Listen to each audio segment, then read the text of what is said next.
percent in exchange rate is going towards about I can't help you with that math. Sorry. 300,000, that's your investment when you want that. You know, and you need to give all your history for the last 5 years. So every account that you own or you recall that you owned, every username that you've had to those accounts, either you deleted the account or not, you need to provide that detail while filling that form. And if you don't, it would also be taken into consideration for future applications. So that's basically what they are saying. They reserve the right to allow you entry into their country. They reserve the right to set the rules of how you can enter into their country. So it's basically their rules, their laws, and we need to abide by them if we choose to go to their country. So that's what it is. I just, at the point, this for me is when I remind a lot of friends that, you know, even when the politics is local, or especially countries like the US, it is quite international, and we are not far away from the impact of those decisions at every point. So for anybody who's choosing to apply, you know, maybe going forward, you might just need to watch a bit of your comments if you know. Especially up until the 5 years, Yeah. according to that. For the last, you might not need to do your history stuff about anything you said historically apart from deleting them, but going forward, you know, just manage your opinions. You know, social media isn't what they promised us years ago. It's not exactly for your freedom of speech. Yeah. Okay, moving to this one, and it's coming from the chairman of the Independent Corrupt Practices and Other Related Officials Commission, that is Musa Ali, who says that punishment alone won't curb corruption because it's such, according to him, one of the most stubborn challenges of our time, and he blames it for weakening Nigeria's economy. And so he says that we need to do more in order to get people in line. What do you think? He said, I think he said something all of us knew. But what he's left out is the more that we need to do. So we've all asked ourselves questions and we've all told ourselves things like, you know what? Yes, punishment is good. Unfortunately, in the case of Nigeria, we're not even seeing enough of the punishment, at least to the kind of people that we need to see the punishment going to, at least for most, and that's the impression of most Nigerians, really. That, you know, politicians, you have, when we talk about unexplained wealth, there's a lot more crackdown on the lower level. So the boy who's carrying his laptop is giving more scrutiny that the big man with his agbada are walking into the chamber. You know, a big man with agbada who's been serving, you know, who's a state servant for the last 10 years, probably has more assets and more income than a businessman who's been pushing, and he has restrictions to what he can do business with. But somehow he has more assets, somehow he pays less tax. But there's little or no scrutiny, unless maybe when he goes against the political force, then all of a sudden he's invited for investigations and discussions. So that is why Nigerians want to see actual punishment. Nigerians want to see actual repercussions for crimes that are being committed. Not taps on the hand, political machinations and movements, but actual punishments. So that is one thing that Nigerians want to see. But in reality, he mentioned some in terms of corruption and economic growth and development. And for me, it's almost like a chicken and egg problem. Do you curb corruption to grow your economy, or like some people say, the reason why they are corrupt, or they are attracted towards corrupt practices is the fact that the economy is rough. There are no safety nets for Nigerians. Somebody somebody always tell me you can work in the ministry for the last 35 years and get a nice, you can retire and you now be chasing your, what you call it, you'll be chasing your pensions every other year, joining the queue, doing verifications and validations. You won't have a house you won't have a home to stay in, and yet the prices of rent would have been rising, your cost of living would be rising. You basically have zero safety net. There's no social security. There's nothing to take care of you when you leave office. So the guy who's at that desk today, or the guy who's coming in, looks at the guy who has left him 2 years ago. Either the one who has been corruptly enriched, now has houses everywhere, and the other most times he will aspire to be like the guy who's left comfortably.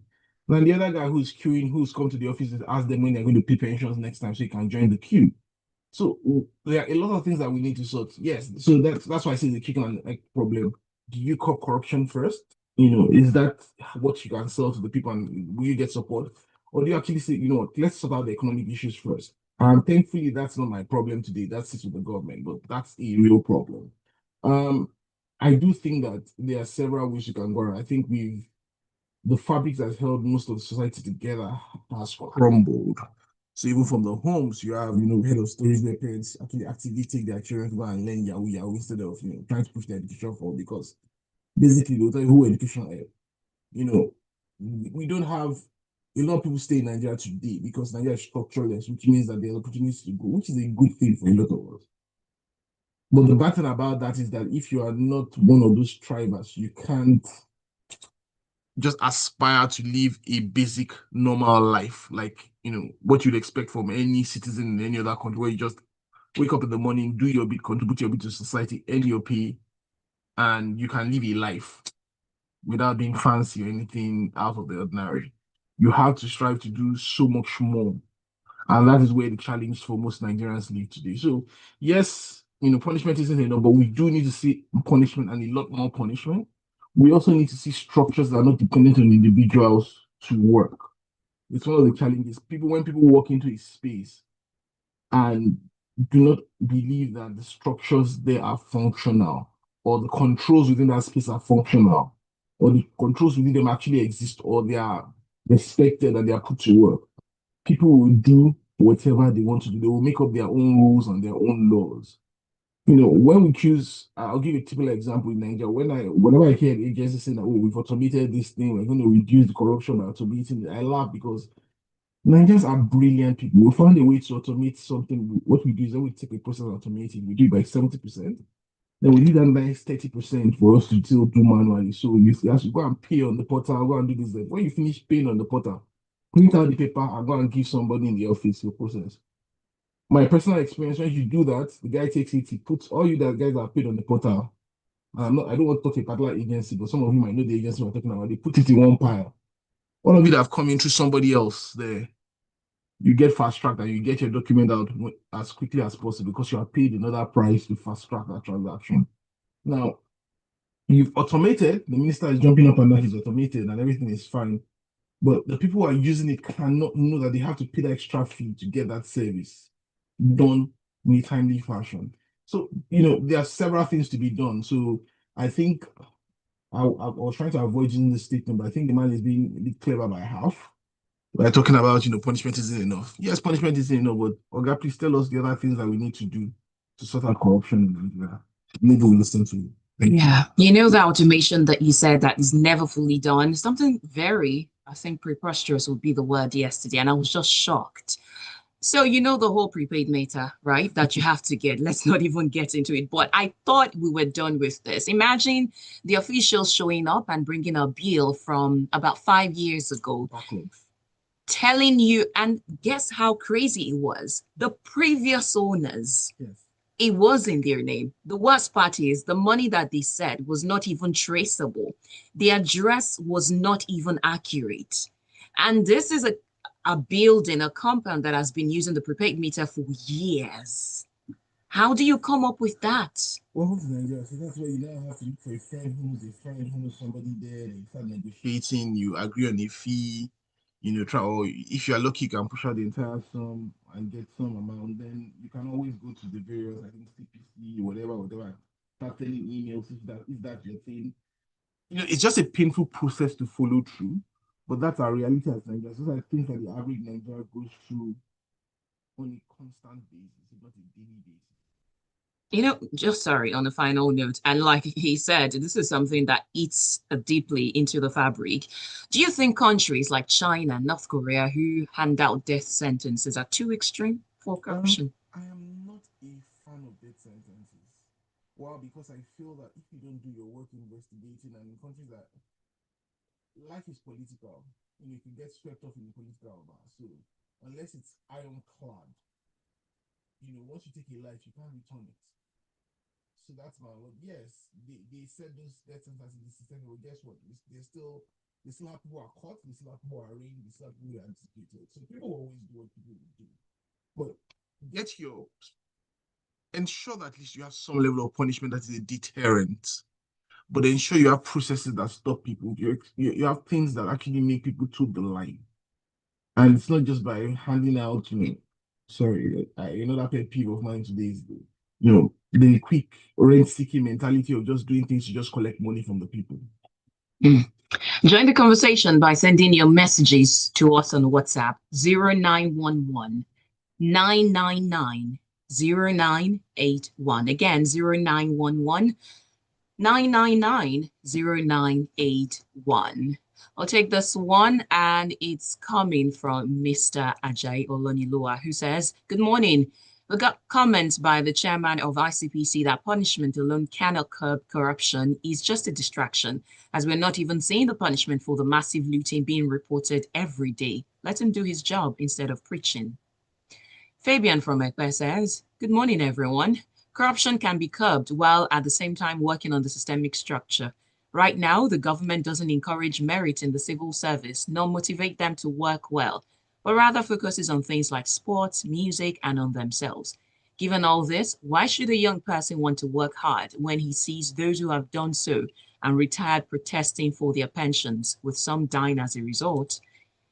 A day from Lagos. It will be very lovely if you could keep your points or your thought to what has been discussed. I know that you have many things on your mind, but let's stay within the boundaries of the headlines that we're discussing this morning. Thank you. Going over to Ned Nwoko, that is the senator representing Delta North District. He has decided to sponsor a bill for the establishment of ranches in all Nigerian local government areas, citing different reasons. Here we go again, right? Senator Nwoko is one of the most plans for his other half, or one of his other half. I think he should be more than half now, maybe quarters. But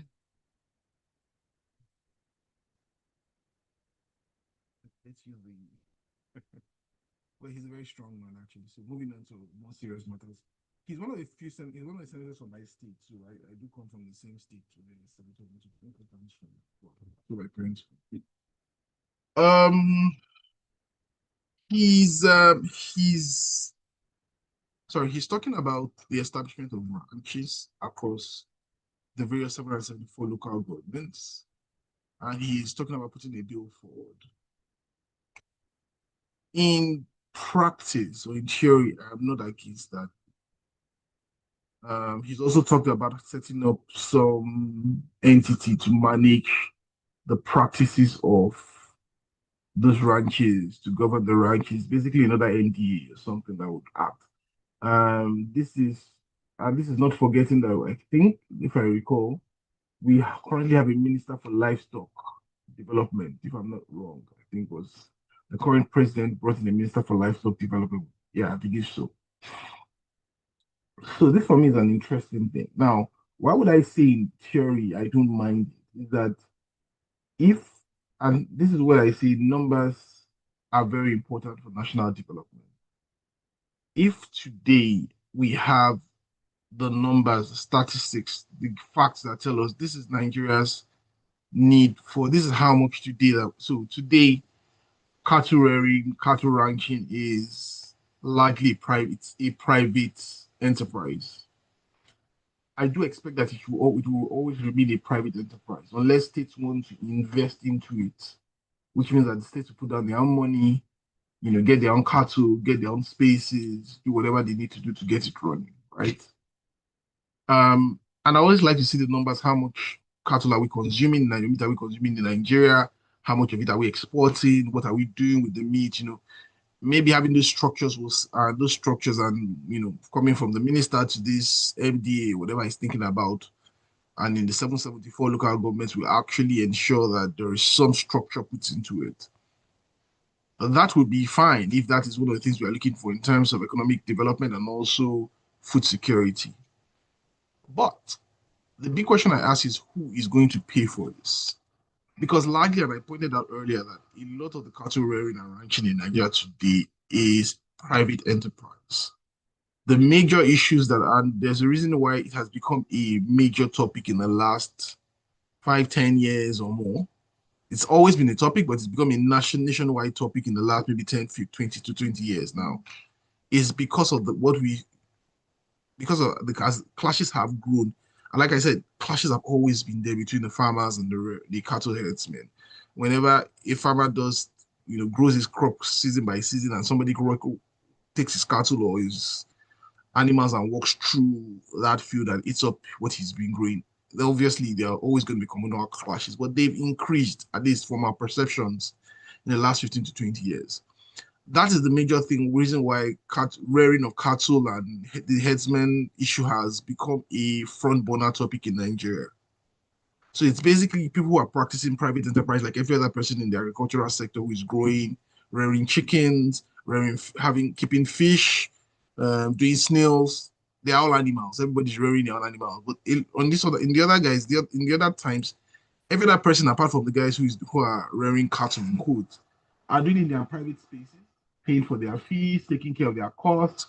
When disease hits them, they are bearing the cost of the losses. When I'm trapped, they bear their cost. Nobody is impacted negatively. Apart from the general public who consume their food and the costs that go up, nobody is threatened or loses their lives because something has happened to their own livestock in their ponds, in their farms, in wherever they keep them. The opposite seems to be the case for cattle rearing, where there's some expectation that the society bears the cost of cattle being moved from point to point, and that is where my problem is. That yes, the government can choose. You know what? We have the money, or we can. In this case, we don't really have the money. We can borrow the money to set up branches all around the country because that is our current priority. But the guy who has the cattle, who is going to use that facility, has to pay for use of that facility. You can choose to subsidize it at the government if that is if that's what you want to do, but he's in a private enterprise, and we need to recognize as a private enterprise.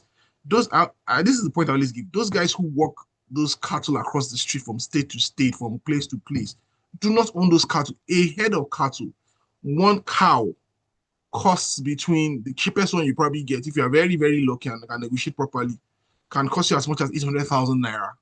So we are talking 2 millions of naira.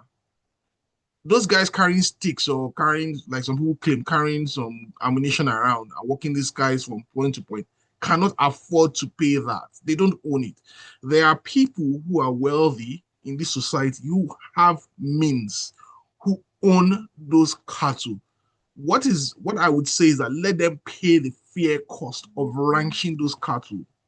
If cattle ranching is our solution to the problem, so if cattle ranching is a solution to the problem, let them pay the cost. The government should only be involved in ensuring that those things are set up if that's the various localities agree to be part of it. And I don't see any local government that will say no if it's going to be a source of income for them. If you tell the local government officer, give me a space. If you have a space somewhere, we're going to put a ranch there, and they're going to be within this proximity. We're going to pay you this for rent every month, and this is going to be your source of income. These guys are going to pay taxes. I don't think even the people of the place will say no. So what we're asking for is not that, see, we're not talking this discussion about ranches or whatever should be left. We run a decentralized government, and Senator Nwoko should know that. He's a senator. He's the second arm of government after the executive. That's what he's the member of. You cannot impose the setting up of ranches on 774 local governments. What we should be doing now is encouraging the local governments to look at it as a business opportunity, as a opportunity to make some additional funds for themselves to grow their own IGR, and they should partner to open these things. And also, there are things like agricultural extensions where they sort out the health. They give a lot of facilities which will be paid for by the owners of this cattle. And we can see that we can now get to a point where we're actually doing things the right way. Maybe there'll be more focus on dairy products, and we can get things like milk and stuff that we need actually instead of having to import and spending our forex on this thing. So let's think these things through and stop going with sentiment. That's what I'm just asking the senator and his mates when they're making these decisions. Well, in the words of Judge Orwell, all animals are equal, but some animals are more equal than the others. I guess that's what applies to the cow or the cattle.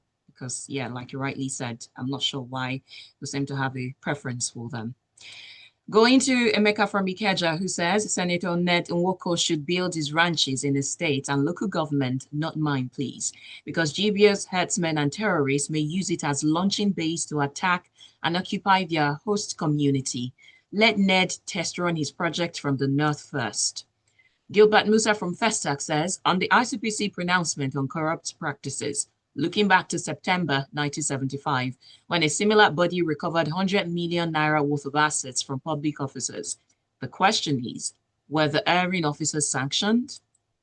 Questions.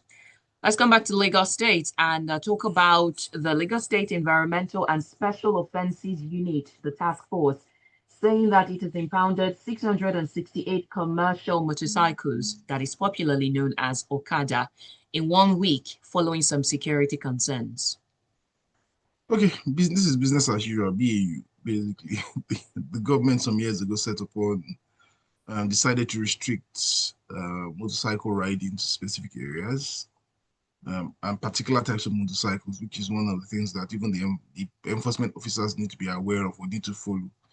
So they did restrict the movement of motorbikes in particular areas for commercial purposes, that picking up passengers, dropping them off.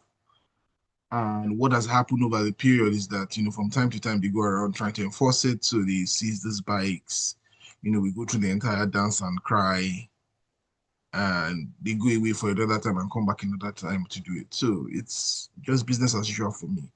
I just do think that, yes, it's one thing to seize the bikes, one thing to restrict areas. It's also a good thing also to look at why are those bikes attractive for use? The infrastructure in those areas where people utilize those bikes, are using those bikes, are they adequate? Do we have proper transportation? Do we have proper inner routes or inner access routes? There are particular places that the only way you would want to go in is using a bike. I would park my car in particular places and just, bike it if that's the price to pay. But hey, as we move towards the mega cities, it's not just about the look and shine, but about ensuring that people are able to live productive lives the way they have value in the new mega city or the mega city that we're building. Yeah, because I often wonder when we say these people should get away from a certain place, or we want to make sure a certain part of the state is clean, or we want to stop something, what's the replacement for them?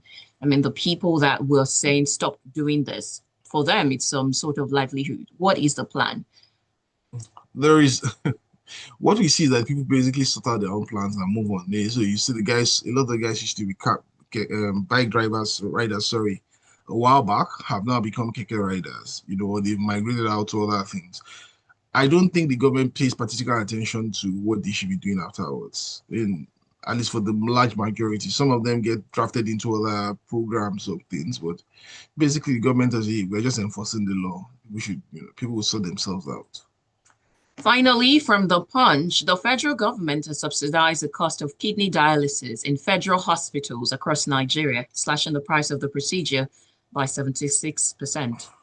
This is great news. I do hope that, this is something that will be put to use. So we have 10 hospitals or 10 kidney hospitals that have been mentioned here. I think anybody who has access to this newspaper should go and check out and see, how close. I think in Lagos you have Lutz and the FMC, the Betameter, which I know actually quite well.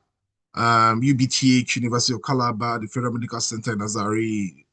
You have the FMC in Abeokuta, UMTH, that's the Maiduguri University Teaching Hospital in Maiduguri. You have FMC in Owerri. You have UCH Ibadan, the FMC in Jabi, Abuja, just to name them. So, but please catch the newspaper and go through them. Basically, what the president has done is that the cost of doing your kidney dialysis, or whoever needs a kidney dialysis in those particular centers has been reduced and subsidized by the government. I hope I had a discussion with someone over the weekend, or we're talking about subsidies, and I told him basically the issue we've always had with subsidies abuse. It's not the use of subsidies, the need for subsidies. There are things that you have to subsidize as a government, as long as you can afford it. So this is good news for anybody who needs dialysis, which is not a one-off process for a lot of people. It's continuous and it's a big drain. But I think, like my doctor told me, we need to try and sort out the issues that predispose us to kidney issues. So watch our health. High blood pressure is one of the major triggers.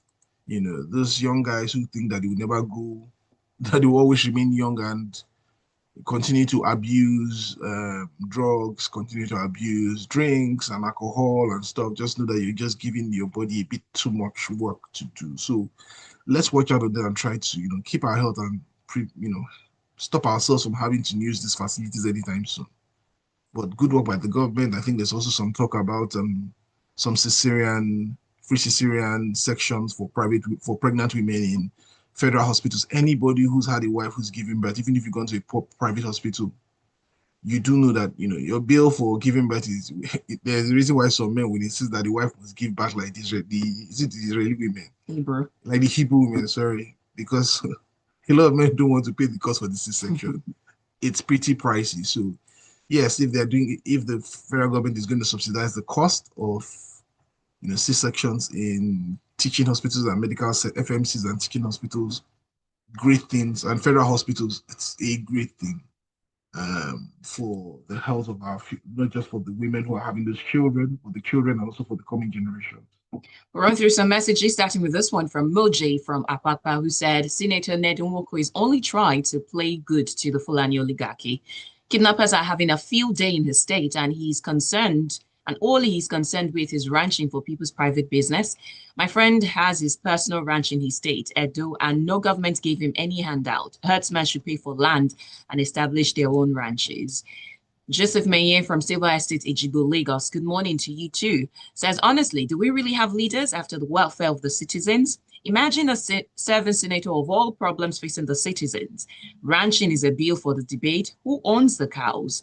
Just as your analyst said, can the poor afford such business? They want to use federal money for private business. May God help us.